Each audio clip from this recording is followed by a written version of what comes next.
In the shaded underbelly of Madagascar's forests, where leaf litter forms a dim, shifting ceiling above soil that never fully dries, a creature the size of a child's thumb moves like a wedge of living armor. The Madagascar hissing cockroach is often reduced to a cultural punchline, a shorthand for survival taken to an almost comedic extreme. But the truth beneath the joke is far more interesting, and far better engineered by evolution. It is not just an insect built to withstand hardship. It is an organism refined across countless generations to endure environments that collapse, burn, drown, starve, or poison almost anything else that crawls. Its resilience is not accidental. It is structural, biochemical, behavioral, and ecological all at once. Seen up close, the first thing that stands out is the low and plated profile of the body. Unlike many cockroaches that depend on speed or erratic motion to escape danger, this species invests heavily in armor that resembles overlapping shields rather than a unified shell. Each segment sits slightly loose against the next, connected not in rigid fusion, but by flexible membranes that allow the entire exoskeleton to compress. When a predator's beak, paw, or mandible closes around it, these plates do not snap. They shift, they flatten.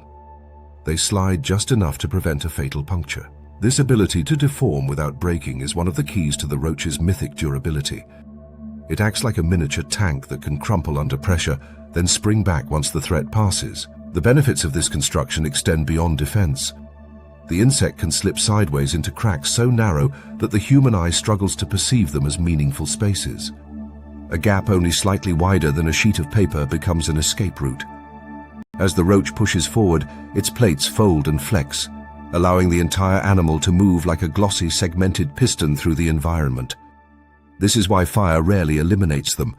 Smoke, heat, and flame travel unevenly through debris, but the microcavities deep within logs, stones, or bark remain cooler and protected. While other species flee in panic, the Madagascar cockroach simply lowers itself, tucks its antennae, and sinks into the tiniest available refuge, often one that no threat can physically reach. It is difficult to overstate what this means ecologically. Many predators evolve around the assumption that prey must inhabit spaces proportional to their bodies. The Madagascar cockroach breaks this rule entirely. It occupies a world of fissures and hollows that operate on a much smaller scale than its own dimensions should allow. This gives it access to food others cannot reach and offers shelter that remains useful even when conditions become catastrophic. When brushfires roll across the forest floor, they burn the uppermost layers of debris while leaving deeper cracks only warm to the touch. In that narrow refuge, the cockroach waits, conserving energy in a near motionless state until the air cools and the world becomes navigable again. Survival under starvation follows similar logic. The Madagascar cockroach belongs to a guild of decomposers that rely on tiny nutritional opportunities. They feed on rotting plant matter, fungal threads, shed skin, and even the droppings of other animals. Their digestive system is a partnership between the insect and a community of gut microbes that break down cellulose, toxins, and compounds too stubborn for the cockroach's own enzymes to handle. These microbes are not passengers. They are co-workers. They recycle the unusable, neutralize the harmful, and extract every possible calorie from foods that other organisms would choke on. As a result, the roach does not need abundant food. It can wait. It can ration. It can retreat into a metabolic low gear for long stretches of scarcity. Water, too, becomes optional for surprising lengths of time. The outer layer of the exoskeleton contains waxy molecules that slow evaporation, and the narrow spaces the insect inhabits maintain humidity far higher than the open air. Even the air it exhales is efficiently cycled through spiracles that close tightly, limiting unnecessary moisture loss. In a world where drought can hollow out ecosystems, this conservative physiology gives the cockroach a remarkable edge. Dry spells that wipe out delicate insects leave these armored survivors largely unfazed. A lifetime of endurance, however, takes a toll on even the toughest body. The exoskeleton accumulates scratches, dents, and microscopic fractures. But the Madagascar cockroach possesses one of the simplest and most effective repair mechanisms evolution has ever produced. It leaves its old shell behind. Molting is not simply a growth event. It is a full-body reset. The insect splits its exoskeleton along preset lines, pushes outward through rhythmic contractions and emerges in a pale, almost ghost-like form. During these moments, it is soft and vulnerable, but as the new cuticle hardens, every previous flaw disappears. Fresh plates replace the battered ones, and the roach resumes its life in a renewed suit of armor. This cycle also helps them navigate a world filled with abrasive surfaces and aggressive predators. Each molt erases history. Injuries do not accumulate in the same way they would in vertebrates. A damaged plate does not define the insect's future. It is discarded, replaced, and forgotten within a matter of hours. In this way, the Madagascar cockroach becomes not just a survivor, but an organism built around planned renewal. A living reminder that durability is not only a matter of resisting damage, but of shedding it entirely. While individual resilience is impressive, the species' ecological role elevates it from curiosity to necessity. Cockroaches in Madagascar's forests operate as decomposers that dismantle the dead and return nutrients to the soil. They chew decaying leaves into fragments that bacteria, fungi, and other recyclers can more easily break down. They redistribute organic matter as they move, spreading microscopic life through the ecosystem. Without creatures like these, the forest floor would accumulate debris faster than natural processes could remove it, smothering seedlings and slowing the cycle of renewal. Instead, decomposition proceeds with relentless efficiency, powered by armies of insects whose daily labor goes largely unnoticed. In apocalyptic imagery, humans often imagine cockroaches as the final survivors of a ruined world. The Madagascar species embodies this trope more literally than nearly any other. It thrives in environments fouled by rot, waste, and toxins. It can handle poor air quality, inconsistent temperatures, and food sources that would poison most animals. But this resilience is not simply a party trick. It is an ecological safeguard. Should disaster strike, whether a wildfire, storm, or the slow decay of an abandoned landscape, these roaches continue working. They clean, they break down, they recycle, they turn collapse into soil from which new life eventually emerges. They survive not because they defy natural law, but because they embrace it. Their strength lies in flexibility, cooperation with microbes, efficient physiology, and an evolutionary strategy built around endurance rather than dominance. The meme of the cockroach as the creature that survives anything does not exaggerate so much as it simplifies. In truth, the Madagascar cockroach is a masterpiece of quiet persistence, an organism that thrives in the margins, exploits the spaces others overlook, and keeps ecosystems functioning even when the world above becomes chaotic. It is a reminder that some of nature's most important workers are not the strong, the fast, or the charismatic, but the ones built to endure what others cannot. And far beneath the forest canopy, in cracks filled with shadow and dust, the fireproof tank continues its patient work, ready for whatever storm comes next. Night in the desert begins not with darkness, but with the slow exhale of heat from stone. The day's stored energy radiates upward in waves, warping the air and casting illusions across the hardpan. Only when the final shimmer fades do the deeper shadows start to form, pooling beneath rocks, in the mouths of abandoned burrows, and in the long seams between fractured slabs of earth. It is in these quiet recesses that the black scorpion waits, its armored body pressed against the cool substrate, each segment locked together like overlapping plates of a hand-forged cuirass. The animal's stillness is not laziness, but calculation. Its entire design, from the tips of its pincers to the arch of its stinger, is built around resisting the violence of its landscape. The exoskeleton of the black scorpion is not a single hardened shield, but a mosaic of sclerotized plates separated by small joints of flexible membrane. Each plate protects against desiccation, one of the most persistent threats in arid regions. Harsh sunlight drains moisture from exposed tissues in a matter of minutes, but the scorpion's cuticle is reinforced with layers of wax-like hydrocarbons that slow evaporation to a crawl. Even in heat that can desiccate plant roots and drive other arthropods deep underground, the black scorpion retains enough internal moisture to function. This is not simply survival, it is economy. By reducing water loss through its armor, the scorpion frees itself from the constant search for hydration. It can withstand days of punishing dryness without compromising its internal balance, but armor alone does not explain its resilience. Beneath the surface, the scorpion's circulatory system operates under a remarkably low metabolic demand. The animal does not heat its body internally, nor does it require large amounts of oxygen for rapid movement. Instead, it depends on deliberate, measured energy use. Its movements are slow, not because it is incapable of speed, but because conserving calories is the foundation of its survival strategy. Larger bursts of activity, short charges, sudden strikes, are reserved for moments when the reward outweighs the cost. With such a strategy, a single meal can sustain the scorpion for weeks, even months. A starved individual is not a weakened one. It is simply in a deeper state of energy conservation. Starvation is a weak weapon in a world where most animals must eat daily. For the black scorpion, hunger is routine, even expected. Its physiology is adapted to wait out lean periods that would decimate more fragile species. During the heat of the day, however, even armor and energy conservation are not enough. The sun's intensity forces the scorpion into the earth. It shelters in burrows, crevices, or beneath stones where temperatures remain stable. These refuges also provide camouflage from predators, including birds and small mammals that patrol desert landscapes. By occupying these hidden spaces, the scorpion avoids both the thermal extremes of daylight and the eyes of animals that hunt by sight. When the sun sets, the scorpion emerges not in a rush, but with a methodical slowness, testing the air with its pedipalps and lifting each leg lightly before committing to the next position.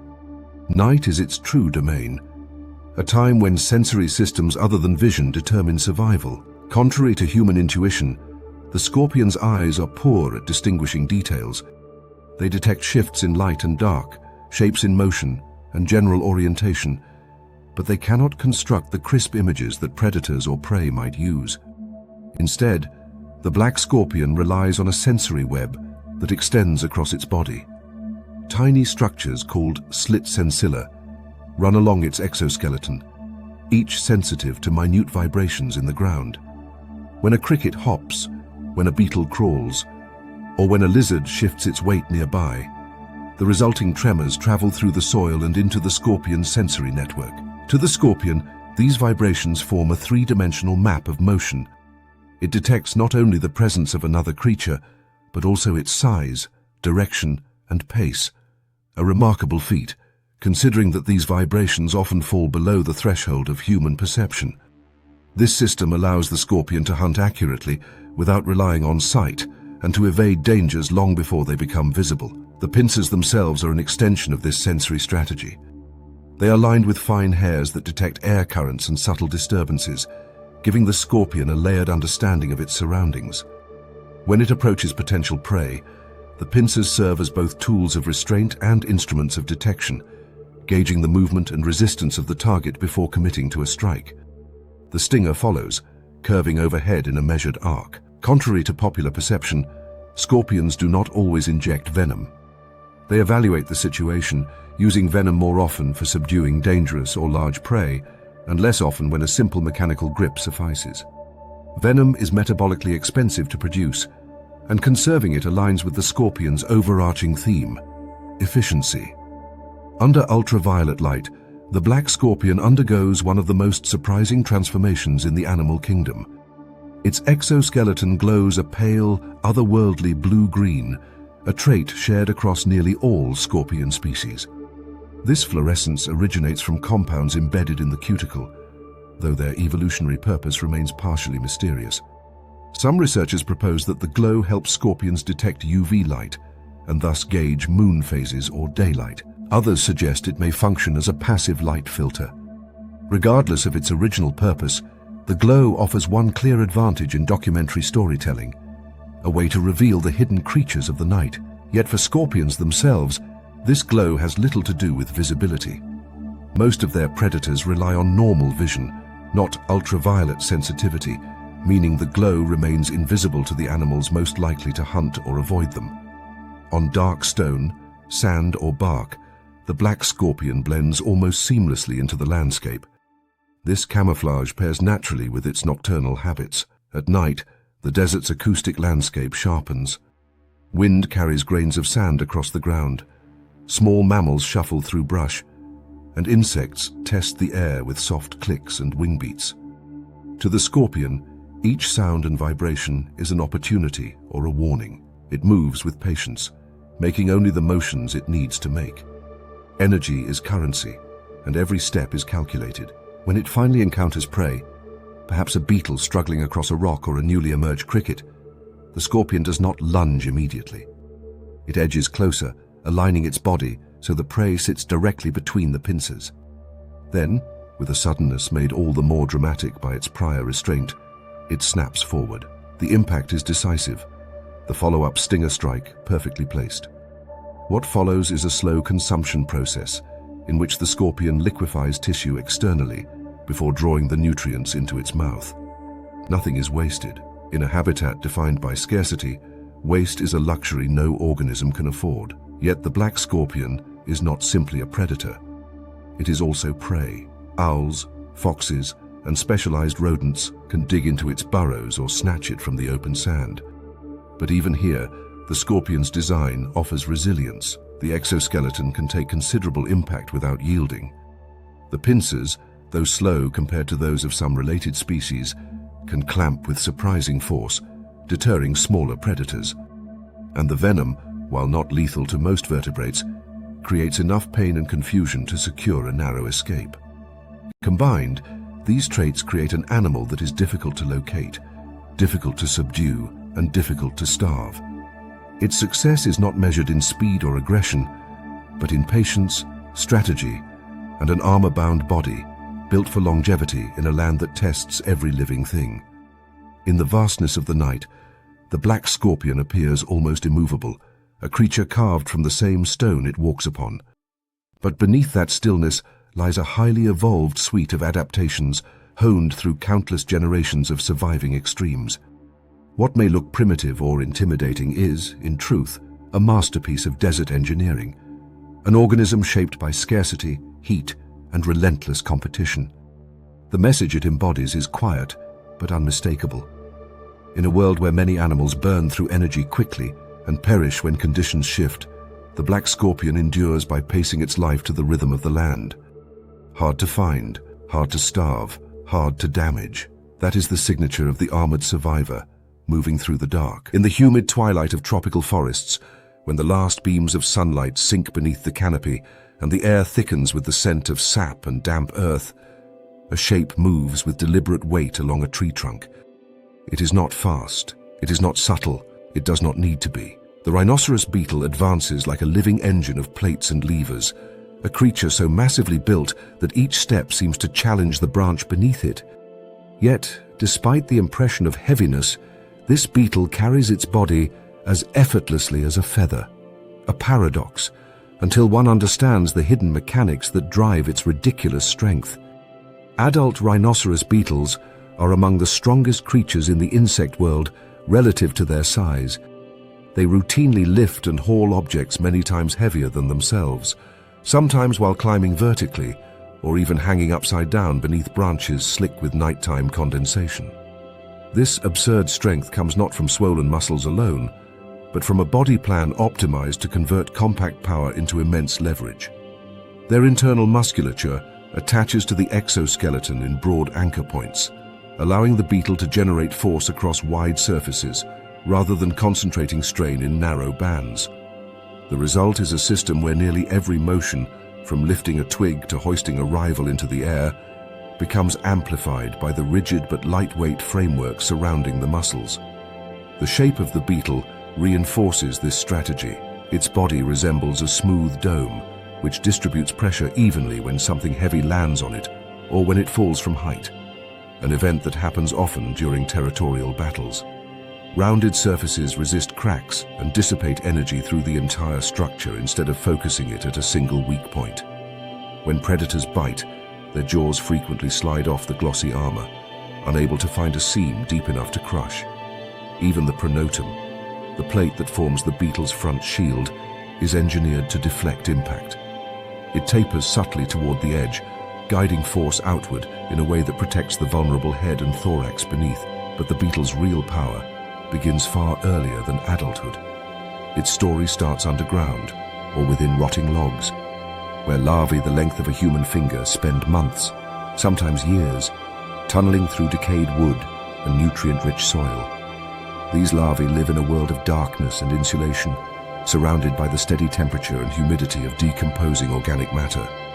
Their tunnels act like padded hallways, shielding them from predators and environmental swings. As they feed, they convert cellulose into dense reserves of biological fuel, gradually building the mass that will later support an adult capable of astonishing feats of strength. This larval stage is not passive growth. It is the foundational training period of an insect designed for mechanical dominance.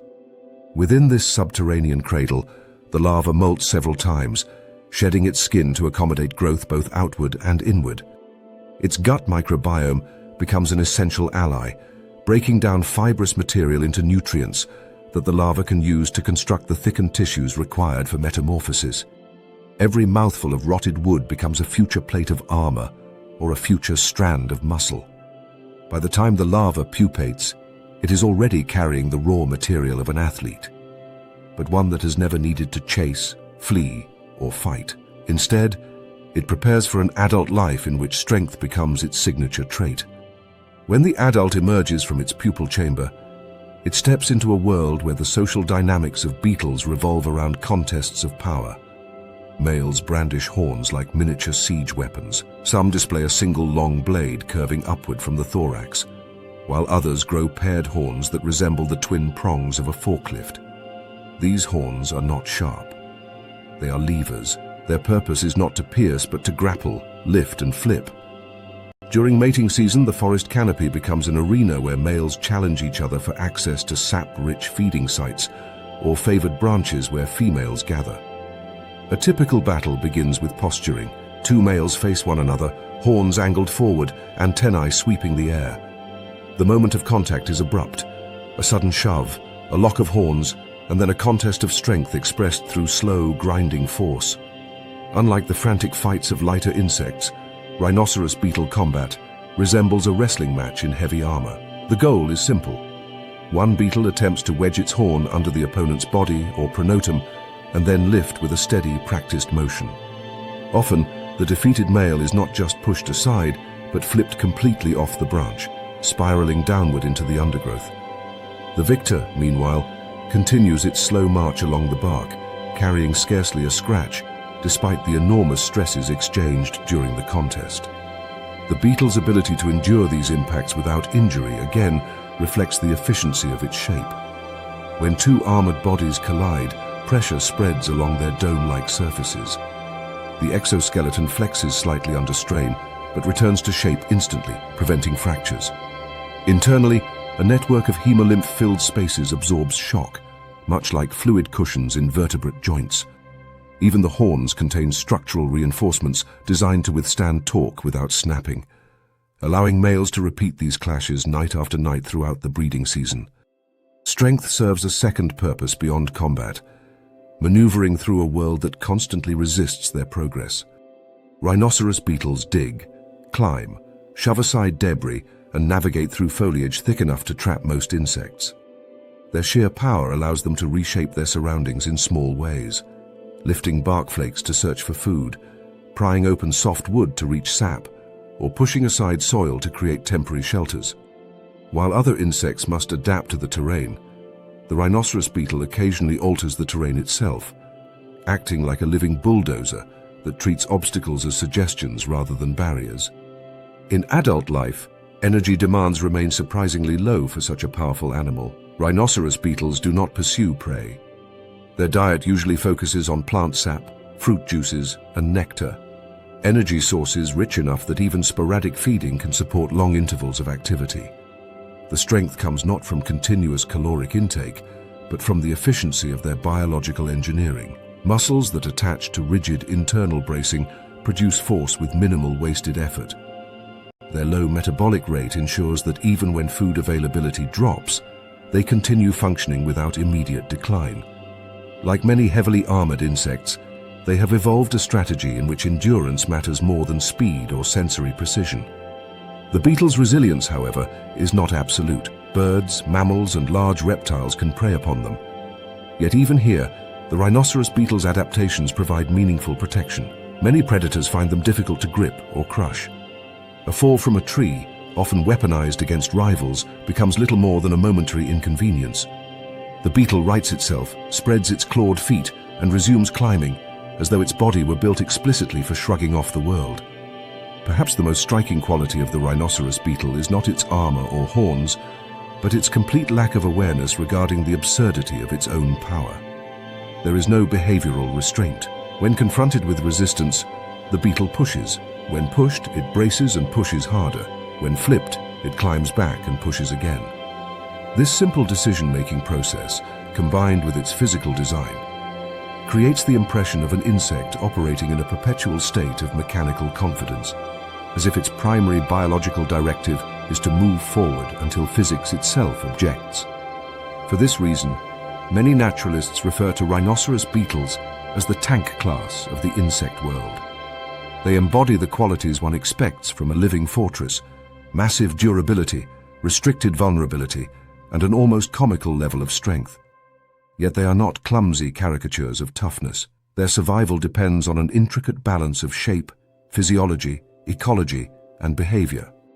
They thrive because every stage of their life, from a larva curled in a log to an armored adult lifting another beetle toward the treetops, is engineered for power expressed through control. In the forests they inhabit, the rhinoceros beetle remains a symbol of unstoppable momentum, a creature that lifts, pushes, endures, and perseveres. It is not just strong relative to its size, it is strong relative to the constraints of the world it occupies. And as it climbs through the humid darkness, horn gleaming faintly beneath starlight filtered through leaves, one truth becomes impossible to ignore. This is an insect that carries not just its own weight, but the quiet burden of evolution's emphasis on raw, unapologetic force. Dawn in a subtropical forest arrives not in a flash of light, but in a gradual turning of shadows. Leaves brighten from deep charcoal to muted green, bark becomes defined by thin lines of reflected gold, and the first breeze stirs the canopy into a whispering conversation. Within this shifting mosaic of branches and stems, something moves, or seems to. A twig that had appeared fixed among dozens of identical neighbors subtly alters its alignment, pivoting by just a fraction of a degree. It is enough to reveal the shape of an organism that for most of the night and much of the morning remains effectively invisible. A stick insect, a creature whose evolutionary success depends not on armor, venom, or speed, but on an artistry of disguise so thorough that detecting one becomes an act of focused effort rather than casual observation. The stick insect's camouflage is not merely visual mimicry, it is structural. Its body segments elongate into cylindrical forms that match the shape of twigs and stems with uncanny precision. The exoskeleton carries colors that range from pale straw to rich umber, often decorated with irregular patches and scars that resemble natural imperfections on forest vegetation. Some species show markings that mimic the classic crescent-shaped notches left by chewing caterpillars. Others bear textures reminiscent of lichen or rough bark. These details do not exist for aesthetic flourish. They function as protective illusions that exploit the limitations of predator perception. Birds, reptiles, and small mammals scanning branches for movement-based cues find themselves consistently fooled by an animal that embodies the visual language of its environment. But camouflage extends beyond appearance. Stick insects adopt postures that deepen the effect. They stretch their legs along the line of their bodies, tuck their antennae backward, and freeze motion so perfectly that even a trained observer may lose track of them. This extreme stillness is not a momentary reflex, but a sustained behavior that can last hours. When they do move, they often utilize a characteristic swaying motion that mirrors the cadence of branches in the wind. This technique makes them difficult to distinguish from the surrounding vegetation, not only in shape, but also in motion profile. Predators that rely on detecting biological movement, sudden bursts, deliberate strides, or prey fleeing, encounter instead a rhythm more associated with leaves responding to air currents. In this way, motion, one of the most revealing aspects of animal existence, becomes another tool of concealment. Camouflage offers protection against predation, yet no adaptation is perfect. Occasionally, a bird or lizard will seize a leg, applying pressure that could be fatal for species without a secondary plan. The stick insect responds with a strategy that appears almost paradoxical. It lets the limb go. Through a process known as autotomy, the insect can voluntarily detach the captured leg by contracting specialized muscles at the breakpoint. The loss is immediate but temporary, because the stick insect possesses an ability exceedingly rare among winged insects: regeneration. Over subsequent molts, the insect gradually rebuilds the missing limb. The new leg may initially appear thinner or shorter, but with each successive shedding of the exoskeleton size and structure shift closer to the original. Eventually, the regenerated limb becomes functionally indistinguishable from the others. For juveniles, this ability is especially pronounced, as their growth and molting schedule naturally incorporate opportunities for repair. With each molt, the stick insect effectively rewinds damage, stepping into a refreshed body with corrected imperfections. The regenerative capacity illustrates a resilience that complements their primary defense.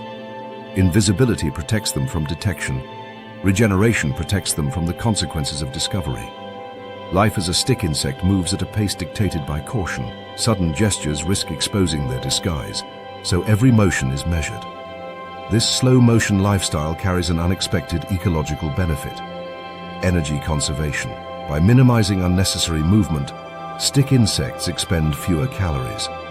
Their diet, composed mostly of tough leaves, does not offer nutrient-rich rewards, and their digestive system relies on microbial partners to break down fibrous material. Eating is an activity undertaken with equal patience.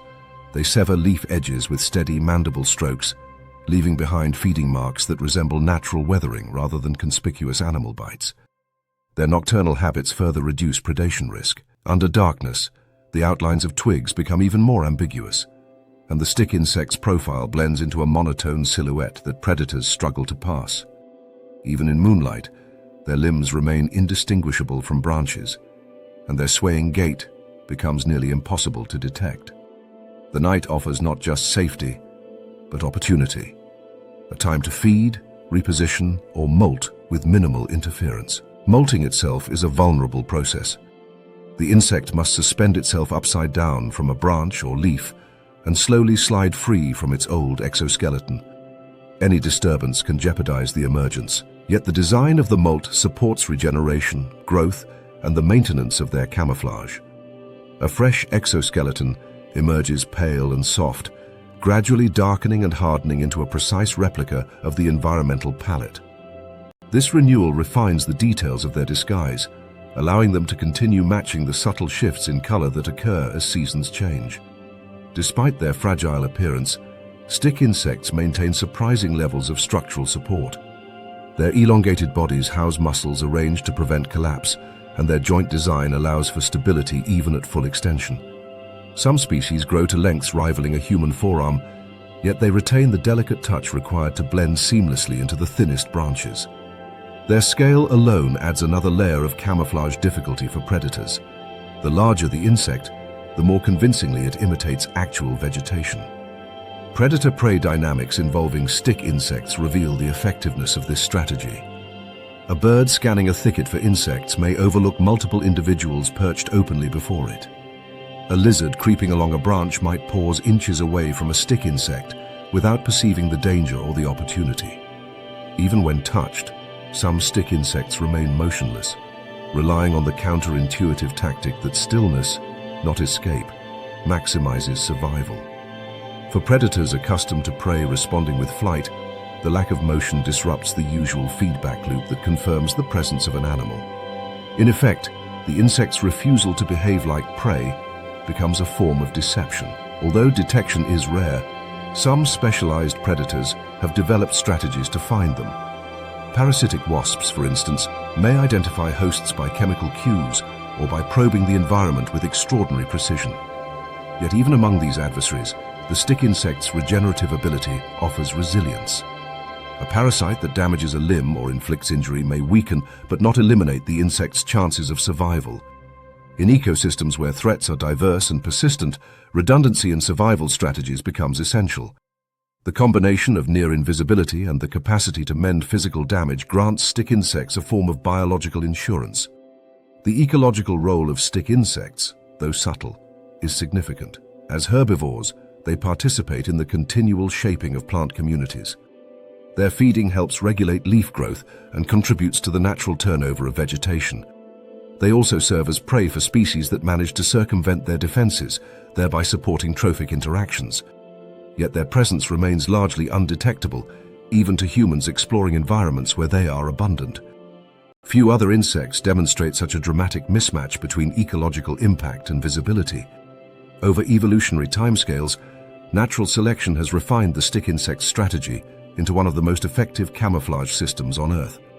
It is not simply an imitation of twigs, but an integrated suite of behaviors, physiological traits, and regenerative capabilities that together create an organism optimized for evasion. Unlike armored beetles or venomous arachnids, stick insects survive by transforming their vulnerability into concealment and their fragility into adaptability.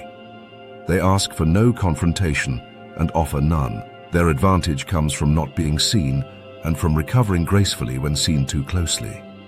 To attempt to prey on such an organism is to battle probabilities stacked against success. What can be neither located nor confidently identified resists attack by default. And what can regrow what is torn away refuses to be defined by the damage inflicted upon it. The stick insect's world is one in which danger exists everywhere, yet its adaptations render most danger irrelevant. As the morning light intensifies and the wind returns, the twigs sway again. The insect joins them, moving as vegetation moves, participating in the choreography of a forest that conceals its fragile tenants behind layers of shape and motion. For the observer who finally notices one, the realization is humbling. The forest has been full of these living twigs all along, hiding in plain sight, impossible to kill simply because they have mastered the art of not being found. And if found, the art of becoming whole again. In the dim half-light of a tropical forest floor, where shafts of sun struggle to pierce the canopy and moisture clings to every surface, a procession begins. It is not loud, it is not frantic, it is relentless. A river of leafcutter ants forms a moving tapestry across the soil, each worker carrying a fragment of green that, when lifted collectively, could equal the biomass of a small tree. The sight is almost ceremonial. Thousands of ants, each performing a simple act, together fueling one of the most sophisticated societies on Earth. Yet for all the apparent individuality in this march, none of these workers are truly independent.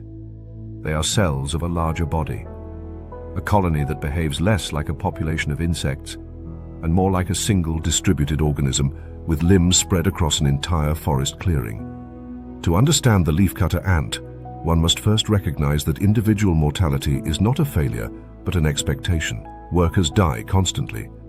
Some fall to predators, lizards snapping them from vines, fly parasites parasitizing them mid-path, or birds plucking them from trails. Others succumb to exhaustion or injury. Yet the lines never thin for long. The colony does not measure lifespan in days or months, but in decades. The queen at its center may live longer than many mammals, producing an unbroken stream of workers that replenish every loss. This biological turnover means that the colony's body is always renewing itself. What appears fragile when examining one ant becomes near invincible when considering the entire network. The heart of this super-organism lies underground. A mature leafcutter nest is not a simple hole, but a labyrinthine metropolis shaped by years of excavation. Workers carve chambers the size of small animal burrows, linked by tunnels that can span several meters. The architecture has a functional order. Fungus gardens occupy the central heart of the nest. Nursery rooms radiate outward, and waste chambers sit at the deepest and most isolated points. These chambers together form a vertical ecosystem protected beneath layers of soil that buffer temperature, humidity, and threats. The fungus gardens serve as the colony's digestive tract. Leafcutter ants do not eat raw vegetation. Instead, they harvest leaves to feed a specialized fungus that they have cultivated for countless generations. The relationship is so ancient that the fungus cannot survive without the ants, and the ants cannot thrive without the fungus. Workers meticulously cut leaf fragments and transport them into garden chambers where smaller ants chew the leaves into mulch. This softened substrate becomes the bed in which the fungus grows, forming pale mats of nutrient-rich hyphae that feed the colony. These gardens require precise conditions, and the ants maintain them with a level of care akin to agriculture, removing contaminants, regulating humidity, and trimming growth. Smaller workers, often barely visible among the leaf fragments, perform critical roles within these chambers. They prune the fungus, groom the leaves, and apply antimicrobial secretions produced by specialized glands. Some even ride atop leaf fragments during transport to protect them from parasitic flies whose larvae can devastate gardens. Their vigilance reveals a principle central to leafcutter survival. Maintaining the health of the fungus matters more than preserving the lives of individual workers. The colony invests resources where they matter, in the stability of its core rather than the fates of its expendable parts. Larger workers, the soldiers, guard the entrance tunnels. Their oversized heads and powerful mandibles can crush invading insects or block passageways entirely. These defenders are living shields. They stand immobile for long periods, allowing only colony members to pass, while preventing enemies such as army ants or parasitic beetles from entering. While soldiers look formidable, their primary purpose is not prolonged combat, but structural defense. Their bodies impose order on the movement of air and ants through narrow tunnels, contributing to the nest's airflow system. Breathing in a subterranean city requires deliberate engineering. Leafcutter ants construct ventilation shafts that channel warm air upward and cooler air downward, establishing convection currents that help control temperature and humidity around the fungus gardens. These gradients maintain the stability that the fungus requires. Any malfunction, such as collapsed tunnels or flooded chambers, threatens the colony's survival more than predator attacks. Workers constantly adjust soil density, reinforce walls, and dig additional shafts to correct imperfections. The nest, like a living lung, inhales and exhales through millions of tiny pores. Foraging trails serve as arteries extending outward from the nest.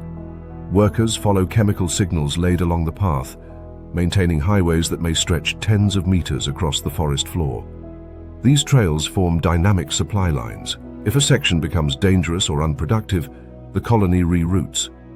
If predators consume thousands of ants, the traffic continues. Workers are constantly replaced, their roles reassigned according to the colony's needs. A single day may see entire cohorts of foragers perish, yet by dusk, new lines of green-laden workers emerge from the nest mouth, as steady and untroubled as before. Predators rarely threaten the colony as a whole. They pick off individuals, sometimes in astonishing numbers, but cannot meaningfully dent the colony's core. To wipe out a leafcutter colony, one would need to breach the deepest chambers where the queen and the oldest fungus gardens reside. These rooms sit far beneath the surface, often several layers of soil and hardened tunnel walls down. Flooding, collapse, or prolonged invasions by specialized predators might damage peripheral chambers. But the colony has mechanisms for sealing breaches and abandoning compromised zones. By redistributing labor, they can rebuild or relocate essential structures, revealing a fluidity in colony organization that mimics the adaptability of biological tissue. The queen anchors this stability. After a single mating flight, she stores enough sperm to fertilize eggs for the entirety of her life. She may produce millions of workers during her reign. Her survival determines the colony's persistence, so her chamber is heavily insulated and accessible only through narrow tunnels guarded by soldiers and workers who regulate airflow. Her eggs, laid in steady sequences, become larvae that join a cycle of growth, feeding, and metamorphosis perfectly synchronized with the colony's rhythm. Division of labor remains the cornerstone of this success. Every worker operates within a job class determined partially by size and partially by environmental cues. Larger ants cut leaves, mid-sized workers transport them, and smaller workers tend the fungus. When conditions shift, for example, when foraging trails experience heavy losses, workers reorganize. Young ants may transition into new roles, while older ones may return to the nest to assist with garden maintenance. This fluid workforce ensures that no single failure cascades into colony collapse. The system absorbs loss the way a body absorbs the death of individual cells, through regeneration and reallocation. Trash chambers illustrate the colony's efficiency. All waste, including fungus past its prime, dead workers, and contaminated materials, is transported to isolated compartments deep underground. Specialists operate in these zones, exposed to pathogens, but physically separated from the rest of the colony.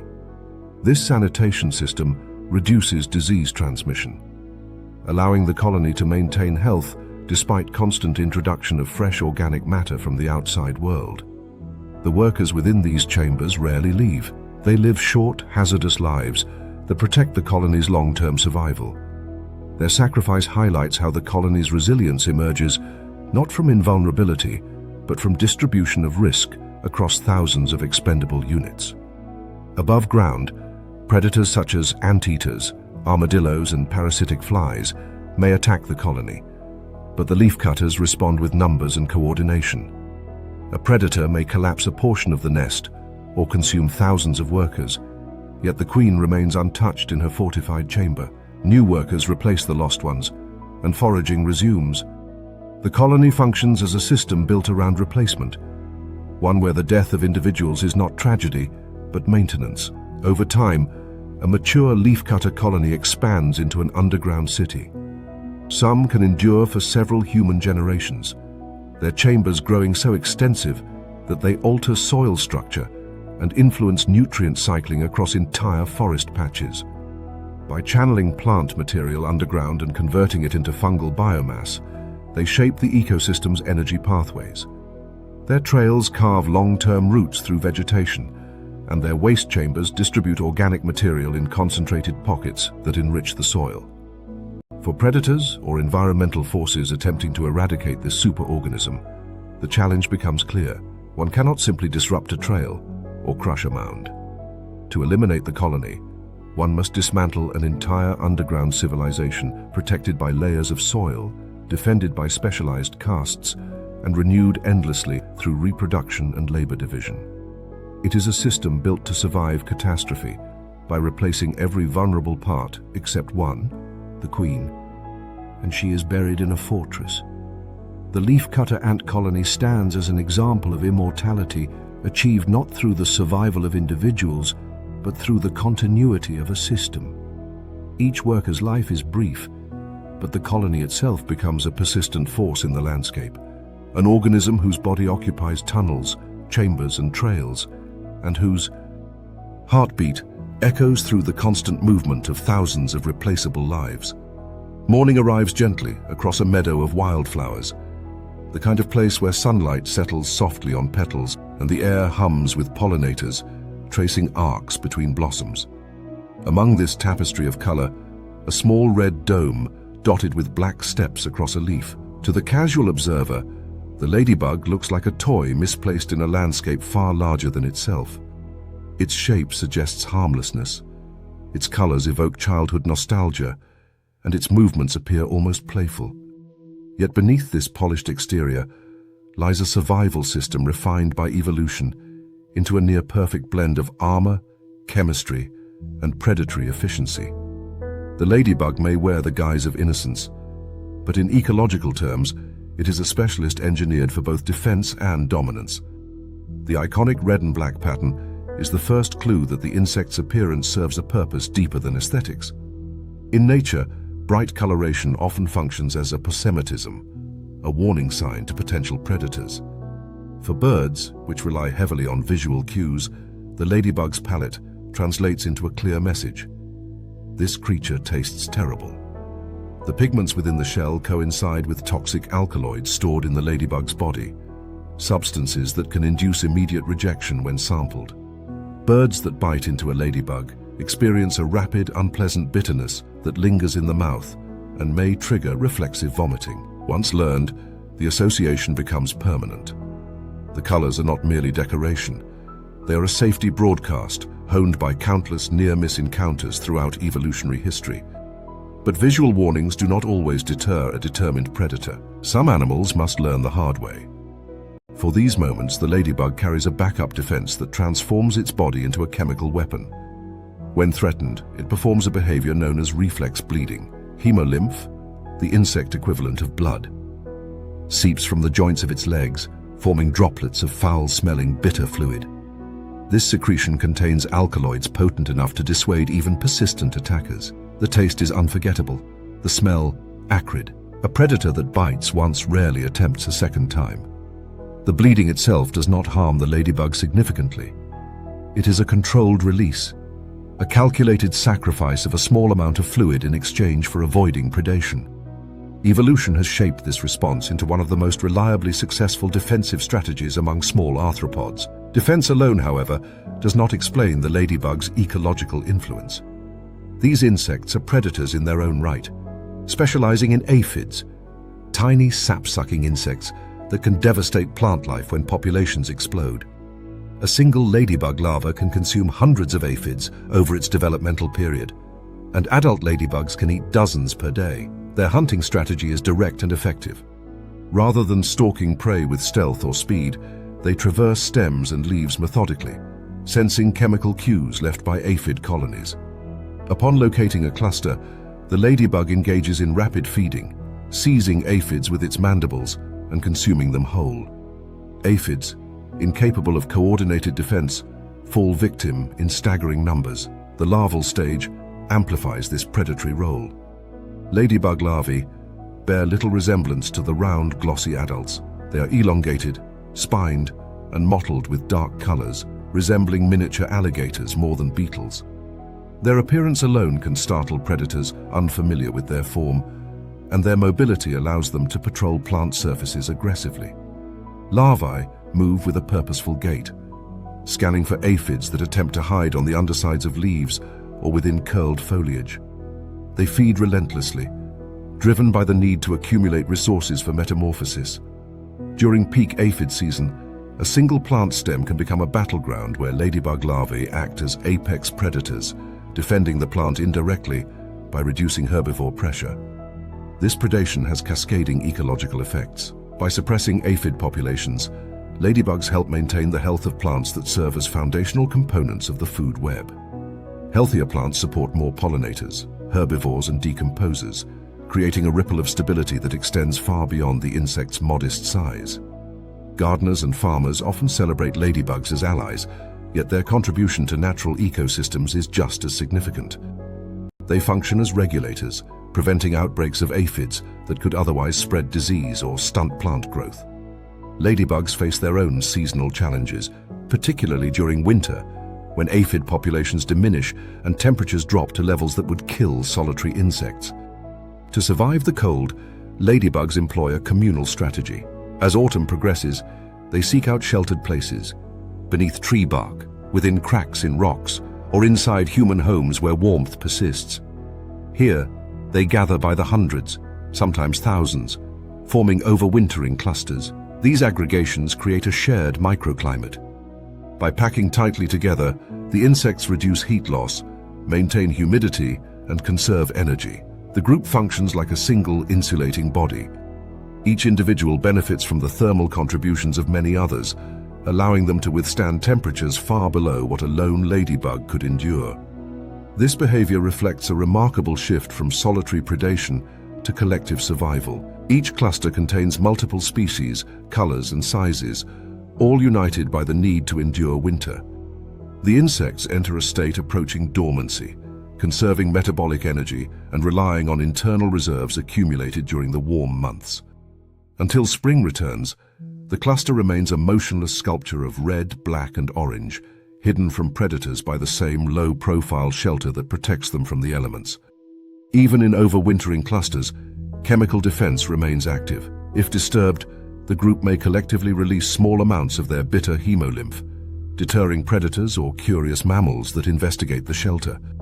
The odor that results becomes a deterrent to future disturbances, reinforcing the collective shield of the cluster.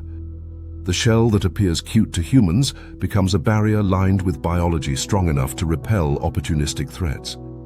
The ladybug's body structure also contributes to its survival. Its dome-shaped elytra, the hardened forewings, function as a shield against physical pressure. When the beetle tucks its legs beneath its body, it transforms into a smooth, rounded disc that slides easily through foliage and resists being grasped by claws or beaks. This shape minimizes leverage for predators attempting to pry them apart. Meanwhile, the beetle's ability to fly offers a rapid escape route, allowing it to leave dangerous areas and locate new aphid populations efficiently. Sensory adaptations support their predatory lifestyle. Ladybugs detect chemical signatures from damaged plants or from secretions produced by aphids. These cues guide them across landscapes to areas rich in prey, ensuring that their energy intake remains sufficient throughout the growing season. Their sense of smell is refined enough to distinguish between aphid species and even between stages of aphid infestation. This targeted foraging minimizes wasted effort and maximizes hunting success, further establishing them as apex predators within the micro-ecosystems of plant surfaces.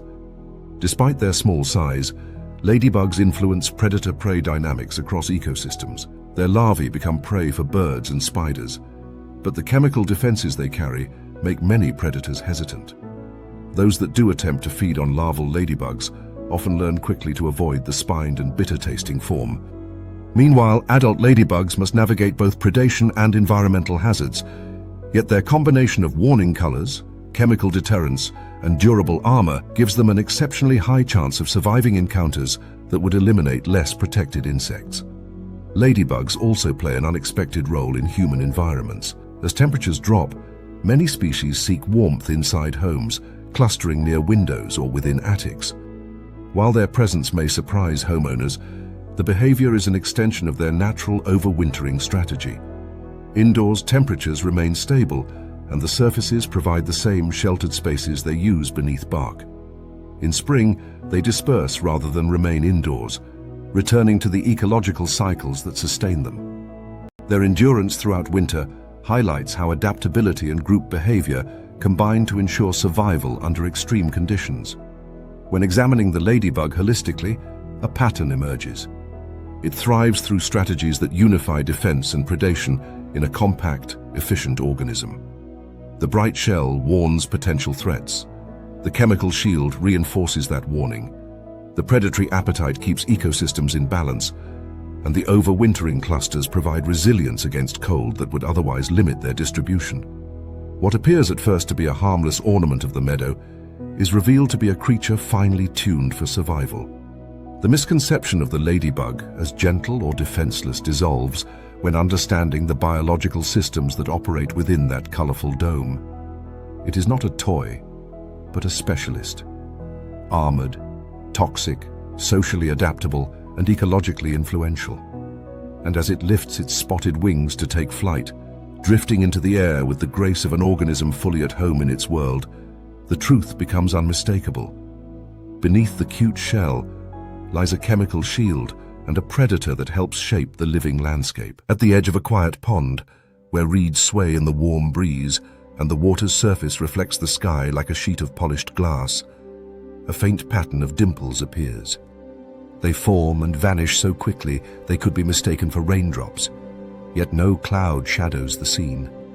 Peer closer, and each dimple reveals the presence of a creature suspended between worlds, not swimming, not flying, but gliding atop the boundary layer between air and liquid. The water strider, a member of the Geridae family, occupies this liminal space with an ease that seems to defy physics. Here, on the delicate film of surface tension, it lives its entire life without ever breaking through. It is a predator that hunts atop instability, a master of a realm where others drown. The secret to this remarkable lifestyle begins with the physics of water. Surface tension is created by cohesive forces between water molecules, forming a resilient yet flexible membrane that resists penetration. Many creatures interact with this membrane unintentionally. For the water strider, it is a structural platform. Each of its long, water-repellent legs distributes its weight across a wide area, creating shallow depressions that never rupture. These dimples become footholds, allowing the insect to walk, stand, and even leap upon the water as if it were solid ground. Yet the physics alone does not explain the degree of mastery the strider exhibits. The key lies in the microscopic architecture of its legs. Every leg of the water strider is covered in thousands of tiny hairs, each shaped like a miniature needle and coated in hydrophobic wax. These hairs trap air, turning the leg into an array of buoyant pillars that resist wetting. Even when submerged, the hairs hold onto pockets of air, behaving like a flexible raft. The combination of water tension and trapped air creates an upward force far greater than the insect's body weight. While most animals would instantly break through the surface, the strider floats with effortless stability. This adaptation allows it not only to walk on water, but to do so with precision, even when environmental conditions shift unpredictably. Rain, for instance, introduces a chaotic barrage of droplets that distort the surface. For an insect living atop the water, rainfall could be catastrophic. Each drop hits with the force of a small meteor relative to the strider's size. Yet water striders endure these impacts with minimal difficulty. Their hydrophobic legs repel the droplets, and the trapped air cushions distribute the force harmlessly. When waves ripple outward from the rain's landing points, the striders respond intuitively, adjusting their stance and angling their legs to compensate. They treat the disturbances not as threats, but as terrain features, skating along the crests and troughs with athletic ease. Their locomotion across the surface is equally extraordinary. Water striders do not merely walk, they row. With rhythmic strokes of their middle legs, they generate vortices in the water, pushing against the surface without breaking it. Experiments in fluid dynamics reveal that each stroke creates rotational patterns beneath the surface, transferring momentum efficiently and propelling the insect forward. This rowing motion allows them to reach speeds that would dwarf a human sprint if scaled to body length. When startled, they accelerate in explosive bursts, escaping from predators such as fish that lurk beneath the surface. The strider's evasive maneuvers exploit the simple fact that the fish must break the surface to reach them, while the strider remains safely above that fatal boundary. The predator leaps upward through a membrane that resists it, while the prey vanishes horizontally in the blink of an eye. This agility supports the water strider's hunting strategy. The surface of a pond or stream becomes a trap for insects that fall into the water accidentally. A struggling fly or mosquito creates vibrations that ripple outward like alarm signals. The water strider detects these disturbances through mechanoreceptors on its legs, structures sensitive enough to perceive even slight distortions in surface tension. Each ripple carries information about the size, direction, and distance of the disturbance. The strider interprets these cues with astonishing precision, orienting itself and beginning its rapid approach long before the drowning insect can recover. When it reaches the trapped prey, it plunges its short, piercing mouthparts downward, stabbing through the surface layer without sinking. The prey, weakened by waterlogging, becomes nutrient-rich fuel for the strider's active lifestyle. Yet the water strider's survival depends not only on exploiting surface tension, but also on never being defeated by it.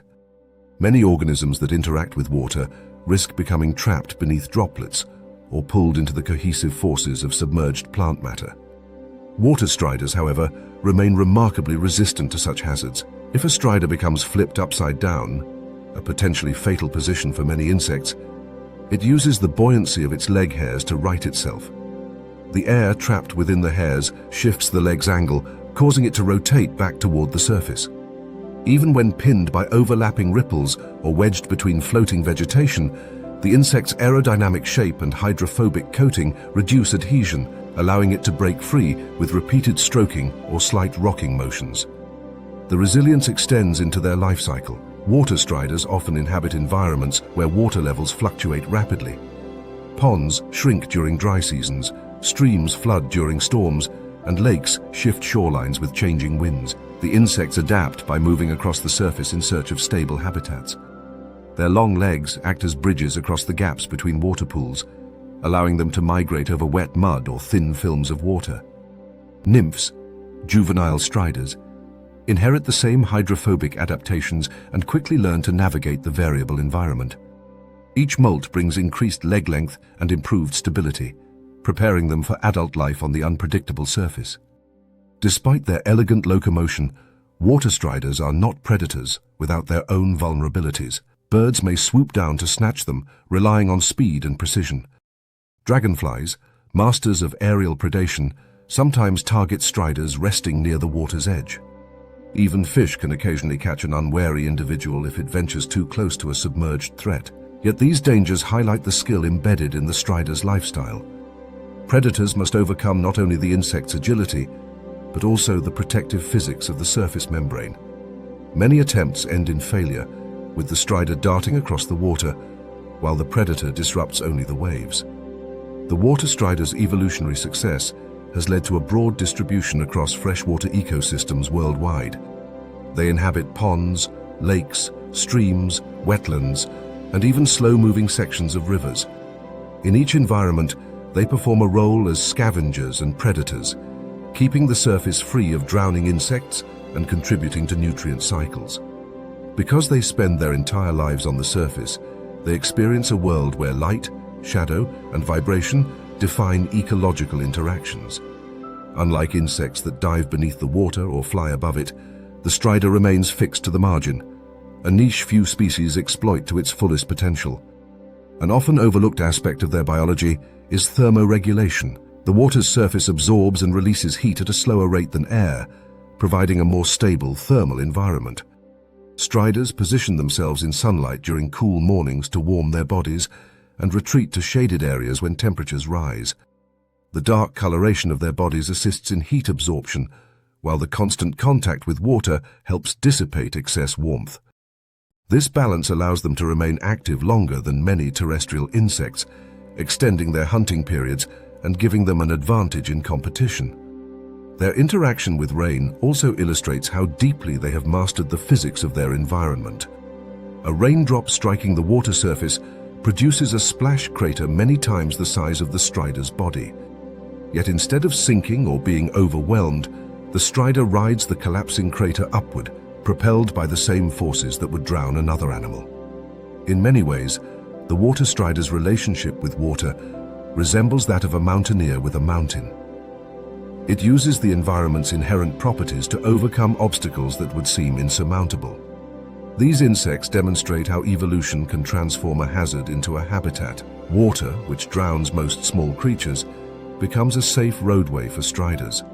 Surface tension, which traps many insects in adhesive doom, becomes a springboard for escape. Their adaptations are not accidents, but fine-tuned responses to the physics that govern their world. In the end, the water strider is a paradox, an insect that thrives atop instability. Mastering the thin boundary between two states of matter, it moves with authority where others flounder. It hunts where others drown, and it survives where even the elements seem designed to erase it. They turned the most dangerous element, water, into the safest road they know. Morning light spills across a meadow thick with milkweed, and the air hums with the delicate tremor of wings. Yet before the monarch butterfly becomes an icon of delicate beauty drifting between flowers, it begins life as something far more purposeful. A caterpillar painted in bold stripes of yellow, white, and black, feeding on a plant many animals avoid. Milkweed is laced with cardiac glycosides, potent chemical defenses that can disrupt the heart function of vertebrates. Most herbivores instinctively avoid it. The monarch caterpillar does not. It consumes milkweed leaves relentlessly, carving semicircular bite marks into their surfaces, loading its body with toxins that will become its lifelong armor. The caterpillar is not simply nourished by milkweed, it is transformed by it. Within the caterpillar's tissues, the toxins accumulate gradually, reaching concentrations that would debilitate many other insects. Yet monarchs possess evolutionary adaptations within their sodium-potassium pumps, molecular machinery in their cells that allow them to tolerate glycosides without harm. By the time the caterpillar prepares for metamorphosis, it carries a cargo of chemically fortified compounds that will survive the radical reorganization of its body. Inside the chrysalis, where muscles dissolve and reform and organs reshape into their adult configuration, the toxins remain stable. They are woven into the adult's tissues, stored in its wings, cuticle, and hemolymph. What emerges is not simply a butterfly, but a flying advertisement of danger. The monarch's vivid orange and black pattern, so familiar in gardens and fields, is a classic example of aposematism. The bright colors broadcast a message that predators learn swiftly. This butterfly tastes awful and may be harmful. Birds that attempt to eat a monarch often regurgitate immediately, the cardiac glycosides triggering an almost reflexive rejection. Many never sample a second one, and even inexperienced juveniles quickly learn to associate the visual pattern with discomfort. Unlike some species that bluff with mimicry, the monarch offers no deception. Its warning is honest and backed by chemistry. Yet the butterfly's survival strategy extends far beyond chemical defense. Monarchs in North America undertake one of the most extraordinary migrations in the insect world, traveling thousands of kilometers across an entire continent. The journey is not a simple seasonal movement, but a multi-generational relay that blends instinct, environmental cues, and collective memory encoded genetically rather than taught. It begins in late summer, when the final generation of monarchs hatches into what biologists call the migratory form. Unlike earlier generations, which live a few weeks before reproducing, these butterflies delay reproduction entirely. Their wings harden more robustly, their fat reserves increase, and their physiology shifts into a state designed for endurance. They are born with the biological equivalent of a map, an inherited orientation system they have never practiced, guiding them toward wintering grounds thousands of kilometers away. As they take flight, thousands of monarchs rise above the meadows and forests, forming loose, drifting lines that follow air currents southward. They navigate using a combination of the sun's position, an internal circadian clock, and their sensitivity to polarized light that filters through clouds. This multi-layered guidance allows them to maintain direction even when weather obscures the sky. With each flap of their wings, they contribute to a mass migration that covers a continental scale seldom experienced by insects of their size. Their path is fraught with challenges. Storms sweep across plains, with winds capable of tossing the butterflies unpredictably. Cold snaps can slow their metabolism and reduce their ability to fly. Predators such as birds and praying mantises hunt along their route, drawn to the abundant movement. Yet the monarchs benefit from their chemical defenses even here. Predators who sample one monarch in mid-migration often abandon the pursuit, as the toxins prove just as unpleasant when consumed during flight season as they are in summer fields. When facing storms, monarchs rely on behavioral strategies rather than sheer endurance. They ride thermal currents upward, cushioning themselves in columns of rising warm air that reduce the need for constant wing beats. These thermals can lift them hundreds of meters into the sky, where they glide for long periods, conserving energy across vast distances. When heavy winds approach, the butterflies descend into leeward trees or tall grasses, waiting out the storm's worst gusts before continuing their journey. Their destination lies in high-altitude forests of central Mexico, where oyamel fir trees provide the exact microclimate monarchs need to survive winter in a state of semi-dormancy. Upon arrival, millions of butterflies coat the trees in living layers of orange and black. Branches sag under their combined weight, transforming forest groves into structures shimmering with color. In these clusters, temperature regulation becomes a collective effort. The butterflies huddle to conserve heat during cold nights, relying on the insulating properties of thousands of overlapping wings. During the day, they loosen the clusters slightly to avoid overheating, maintaining balance by shifting positions along the trunks and branches. These overwintering colonies are not just gatherings for warmth, they serve as the biological reset point for the entire population. The butterflies that reach these forests are the same generation that hatched months earlier in northern regions, having lived far longer than any monarch in summer. Yet this long-lived generation will not migrate north again. Instead, when spring arrives, they begin the first leg of the return journey, laying eggs on milkweed along the way. Their offspring continue the migration, repeating the pattern for several generations until monarchs once again fill the northern meadows. This migratory strategy, passed down genetically through countless generations, is a form of cultural inheritance embedded not in cognition, but in physiology. Individual butterflies do not remember the route, yet the population remembers through selection. Those whose internal compasses align with the correct direction survive. Those that deviate perish. Over time, this produces a migration that endures across centuries, outlasting environmental shifts and human encroachment, though these pressures now pose serious threats. Monarch biology is a testament to synergy. Chemical defenses acquired in youth combine with a navigational system inherited from ancestors and a life cycle that stretches across multiple generations. The monarch does not rely solely on toxicity or on migration or on visual warning patterns. Its survival integrates all these elements into a single strategy. It is a creature built not for brute resistance, but for endurance across time and distance. Predators that attempt to eat monarchs are deterred. Storms that challenge them are avoided with soaring glides and timely retreats. Winters that would kill most insects become manageable when faced collectively in dense clusters. And the vast landscape that lies between summer breeding grounds and winter refuges becomes not a barrier, but a pathway navigated with precision. In this sense, the monarch's God mode is both chemical and cultural. The toxins protect the individual. The migration protects the species. Each caterpillar that bites into milkweed contributes to a lineage that spans continents, and each butterfly that flaps toward Mexico participates in the survival of millions of others it will never meet. It is an organism defined not just by beauty, but by resilience, shaped through chemistry, climate, and collective evolution. As spring eventually returns to the northern hemisphere, the cycle begins anew. Fresh caterpillars feed on milkweed, absorbing the plant's defenses. New butterflies emerge with wings painted in warning colors, and somewhere in the sky, the descendants of last year's migrants begin their journey home, navigating by cues older than memory. The monarch is more than a butterfly. It is a traveling archive of evolutionary strategies, a chemical fortress with wings, and a marathon runner whose race spans generations. In the heat of a late summer afternoon, when the air above a pond wavers in shimmering curtains and reeds cast thin shadows across the water, a flash of red breaks the stillness. A scarlet dragonfly enters the scene like a streak of burning pigment.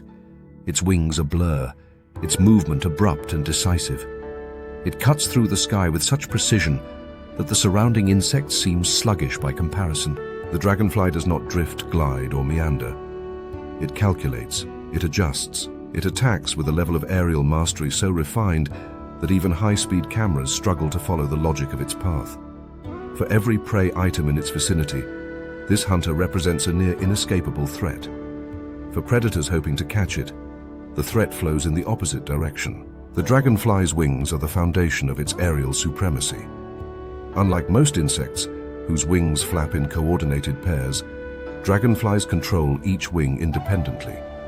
4 separate flight surfaces pivot, twist, and flex in response to muscular contractions that occur hundreds of times per second.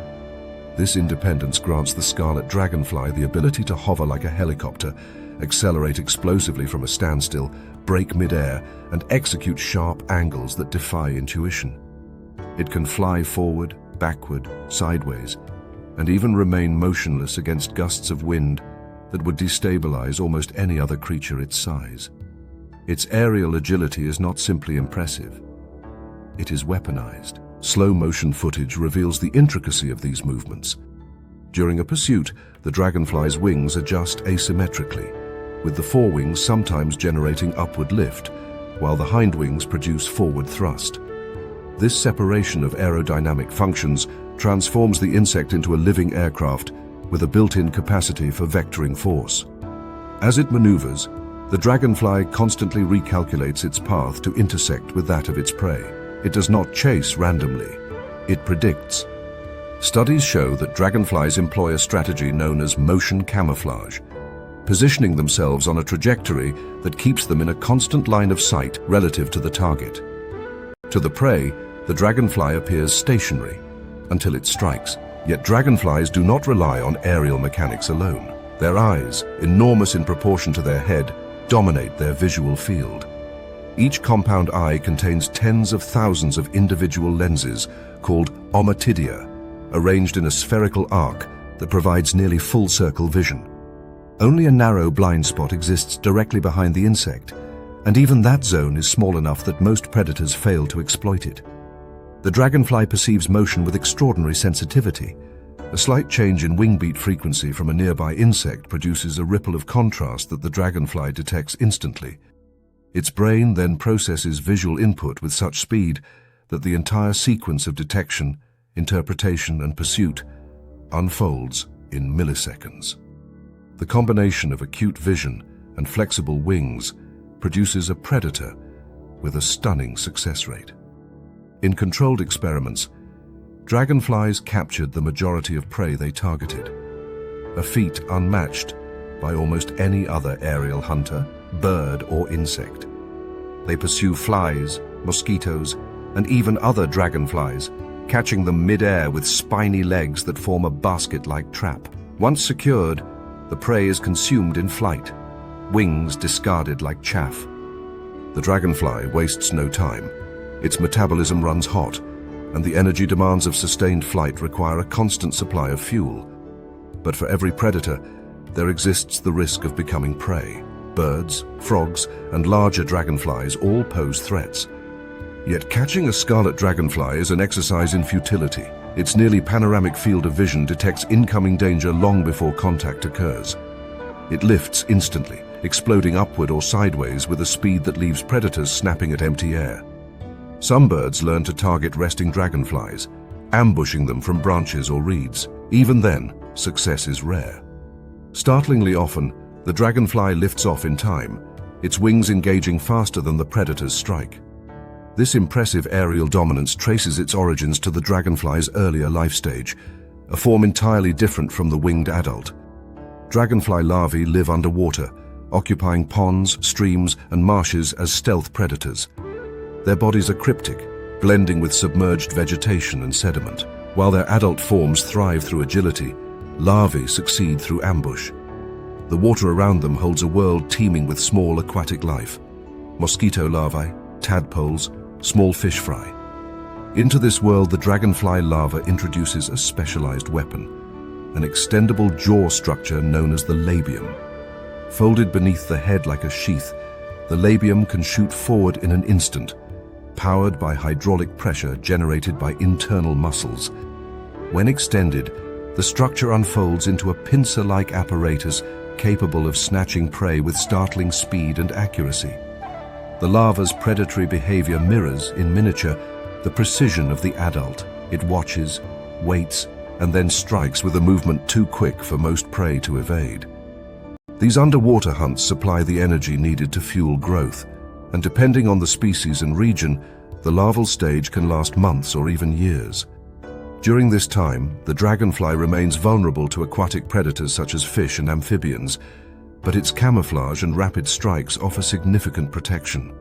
Some larvae can even use jet propulsion, expelling water forcefully from their abdomen to escape danger, a trait rarely found among insects. As they prepare for metamorphosis, dragonfly larvae undergo a final molt, in which they crawl from the water onto a plant stem or rock. Their skin splits, revealing the adult form inside. The transformation is slow and delicate. Wings expand, harden, and unfurl. Body segments lengthen. Muscles dry and strengthen. Once ready, the newly emerged dragonfly takes its first flight, entering a world dramatically different from the one it left behind. Yet many of the instincts and hunting strategies developed in the larval stage translate seamlessly into aerial life. Precision, timing, and rapid response remain at the core of its survival. Adult scarlet dragonflies serve as guardians of freshwater ecosystems. By consuming mosquitoes and other flying insects in vast numbers, they help regulate populations that might otherwise grow unchecked.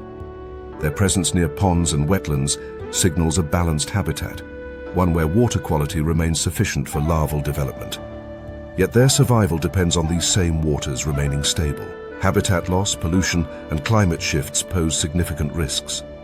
Despite their extraordinary abilities, scarlet dragonflies cannot compensate for environments that no longer support their larvae. The adult dragonfly's signature color, a deep, luminous red, is more than aesthetic. It plays a role in thermoregulation and courtship. The red pigment absorbs sunlight efficiently, warming the dragonfly's body during early morning or late evening when air temperatures drop. Warm muscles contract more effectively, granting the insect early access to the airspace before competitors fully engage. This advantage extends hunting windows and improves reproductive opportunities. males patrol territories along the water, driving off rivals with rapid chases that showcase both their agility and their strength. Even reproduction reflects a balance between vulnerability and control. Dragonfly mating occurs mid-air or perched near the water. Afterward, the female lays eggs by dipping the tip of her abdomen into the water's surface or inserting eggs into aquatic plants. These behaviors expose the dragonfly to predators, yet they perform them rapidly, choosing sites where vegetation or water depth reduces the risk of attack. Every decision reflects an intricate understanding of the environment, shaped by countless generations of successful reproduction. Across all stages of life, the dragonfly's defining attribute remains its near impossibility to catch. Adults dodge aerial predators with ease. Larvae escape aquatic threats with jet bursts or remain unseen through camouflage. Even human attempts to net a dragonfly often end in frustration, as the insect jukes unpredictably, darting sideways with a speed the human eye cannot anticipate. In essence, the scarlet dragonfly embodies a simple but potent truth of natural selection. Survival belongs not only to the strong, but to those who remain beyond the grasp of their enemies. The dragonfly does not rely on armor, venom, or deception. Its defense is motion. Its safety lies in perception. Its power is the union of wings that never falter and eyes that never look away. To kill a dragonfly, one must first catch it. And in the sky above the pond, surrounded by shimmering heat and drifting pollen, the challenge remains almost unsolved. In the hush of a humid forest clearing, as night presses gently against the canopy and the last shafts of sunlight bleed into soft amber, something glimmers between the trees. At first, it looks like a trick of the fading light, a faint shimmer suspended in mid-air. Then the angle shifts, and threads of gold reveal themselves, forming a geometry so delicate and precise that it resembles a structure from another world. This is the web of the golden silk orb-weaver, an engineer among spiders, weaving a trap so refined that even human industry struggles to replicate its properties. Here, architecture becomes survival, and silk becomes a weapon finer than steel. The golden silk orb-weaver derives its name from the material it produces, a silk with a warm, sunlit hue that catches light in a way no other web does. The coloration is not merely decorative. In daylight, the golden tones blend with the surrounding vegetation, creating camouflage that confuses both prey and predators. At dusk, the silk reflects wavelengths that attract certain insects drawn to faint luminosity. Whether by concealment or allure, the web functions as a silent participant in the hunt, shaping the ecosystem around it with its gleaming presence. Yet what truly elevates this spider into the realm of architectural mastery is the exceptional strength and elasticity of its silk. When compared by weight, the dragline silk of the golden orb-weaver surpasses steel in tensile strength, and its ability to stretch without breaking exceeds that of the most advanced synthetic fibers. A flying insect colliding with the web may strike with energy equal to several times its body weight, yet the silk absorbs the impact, distributing force across radial threads in a manner that prevents catastrophic failure. The web does not simply withstand stress, it manages it. Silk threads behave as both springs and shock absorbers. Their molecular structure, composed of crystalline regions embedded within more amorphous chains, allows them to stretch while maintaining integrity. When stressed, the amorphous regions elongate, dissipating energy, while the crystalline regions maintain strength. This combination enables the web to arrest insects flying at full speed, creatures that would rip through lesser webs or escape entirely. For the orb-weaver, this capability transforms the open air into a three-dimensional minefield, invisible until it is too late. Positioning is everything. Golden orb-weavers construct their webs with strategic precision, choosing locations along insect flight paths, near gaps in foliage, between tree trunks, and in humid pockets where prey density is high. They favor shaded areas where glare does not reveal the web's presence, or near artificial lights that draw nighttime insects toward fatal brilliance.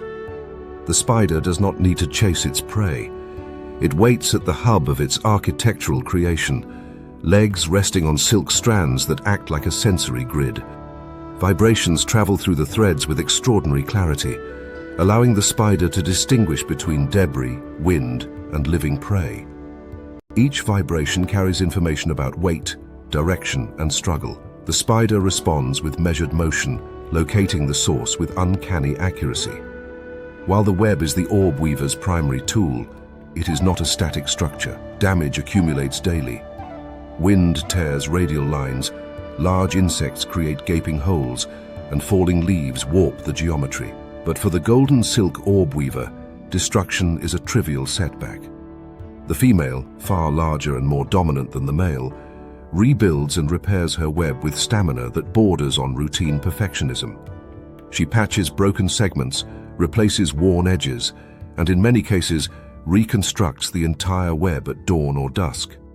This habit ensures that the web operates at peak efficiency every day, a constantly renewed trap that never stays broken for long. To sustain such frequent rebuilding, the spider relies on its internal silk factories, specialized glands that produce different types of silk for different purposes. Dragline silk forms the strong radial supports, while stickier capture silk spirals outward from the center in a pattern optimized for snaring insects. Additional silks form the frame, anchor points, and even protective retreats along branches. Each silk type emerges from separate spigots, extruded with precise tension and composition. The spider uses its legs like master craftsmen, pulling and aligning threads with movements so practiced they appear instinctive, though they are deeply refined by evolution. Predators occasionally interfere. Birds, lizards, and parasitic wasps may target the spider or disrupt its web. Larger animals sometimes blunder through the structure, tearing it apart in an instant. Yet the orb-weaver's resilience lies not in avoiding destruction, but in responding to it. A fallen web becomes raw material. Many orb-weavers consume their damaged silk, recycling proteins before spinning anew. This efficiency ensures that resources lost to chance are not wasted. Each rebuild strengthens the spider's position in the habitat, reinstating the trap zone within hours. The spider herself is an imposing figure. Females may grow nearly the length of a human palm when legs are extended, and their coloration varies from subtle yellows to rich black patterns accented by white or red.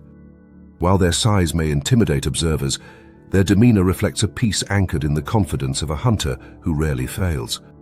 They rely more on their web than on aggression. Their venom, effective for subduing insects, poses minimal threat to larger animals, and their instinct is to retreat rather than confront. The web, not the spider, does the heavy lifting. During peak hunting hours, insects collide with the web in predictable waves.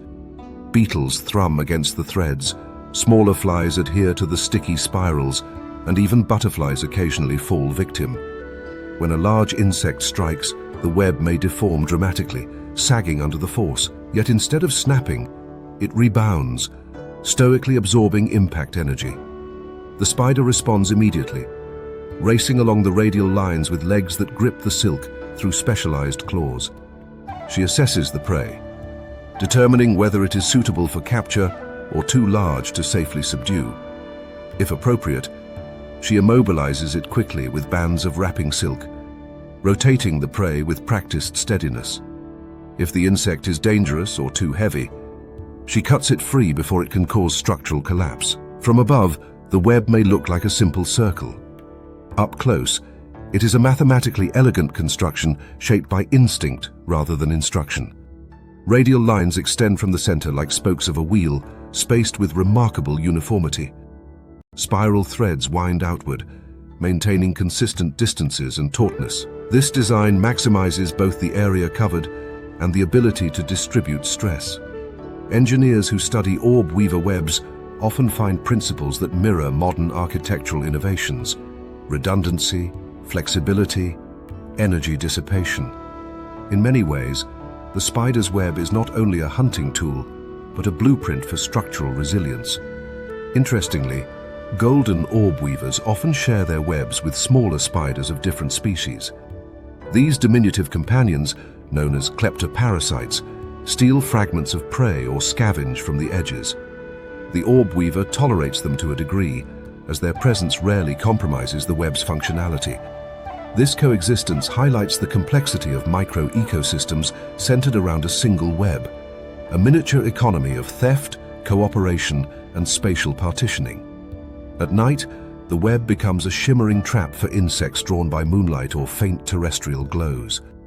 In humid air, the silk's golden threads appear spectral, almost ethereal, as dew settles on the strands. Yet these droplets do not compromise the silk's performance. Instead, they may enhance its camouflage, mimicking natural moisture on vegetation. The spider waits at the hub, legs lightly touching multiple strands, poised to react instantly to any disruption. Through all of this, the orb-weaver's survival depends on the ongoing production of silk, the only material in its world capable of matching the demands of its lifestyle. No matter how many times the web is destroyed, torn, or weathered, the spider replaces it. The landscape changes, prey densities fluctuate, predators shift territories, but the orb-weaver continues spinning, a constant presence anchored to transient architecture. In a sense, the spider outsources much of its survival to a material more formidable than any armor it could grow on its body. Human attempts to replicate golden orb-weaver silk have revealed the sophistication of this natural fiber. Despite advances in synthetic polymers and biomedical engineering, recreating silk that fully matches the combination of strength, elasticity, and biodegradability found in the spider's threads remains a formidable challenge. Evolution has refined the recipe with microscopic precision, producing a fiber that functions as both weapon and scaffold. As dawn arrives, the golden silk web again reveals its quiet brilliance. Light refracts across its surface, and the spider, resting at the hub, becomes a study in patience. She will mend any damage from the night, spin new spirals where needed, and resume her vigil across the airspace she has claimed. The result is a trap zone that persists through cycles of building and rebuilding, a testament to the power of architecture in nature. Her survival, like her silk, is tensile, yet flexible, enduring not because nothing threatens it, but because it is rebuilt faster than it can be undone.